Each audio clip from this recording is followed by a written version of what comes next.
Kurdish Peshmerga troops advanced on the ground after heavily shelling ISIL positions, supported by airstrikes from the U.S.-backed coalition. Their aim? To capture villages outside Mosul, giving them a base to operate when the final campaign to retake the city begins. Our forces launched attacks from two directions. The total area is 22 kilometers, and we have so far liberated 100 square kilometers. ISIL has controlled Mosul since the militant group first swept into Iraq in 2014.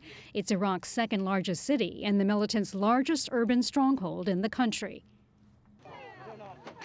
As the campaign to recapture Mosul takes shape, humanitarian groups are warning that more than 1 million people could be displaced by the fighting. Tens of thousands have already fled the city, some with harrowing tales of life under ISIL. Militants from ISIL were imposing a siege. No one could get out. The men who didn't wear the same beards as them were punished and had to pay a fee. They whipped those who had SIM cards. They also whipped those who spoke on the phone, and sometimes they would execute them in public. We've seen people who have been executed, their corpses hung in public places.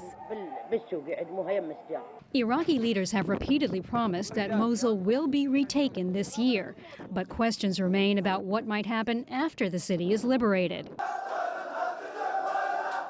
The long-standing grievances of the Sunni minority against the Shia-led government have never been resolved.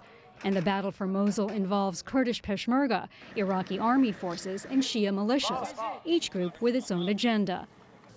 The U.S. Defense Secretary acknowledged the problems at a meeting with allies last month. What happens after the defeat of ISIL in Mosul? Stabilization plans, reconstruction plans, and so forth. And we're identifying the requirements there, which are large. For now, all sides are united in a common purpose: victory over ISIL in the battle for Mosul. Malini, Wilkes, CCTV.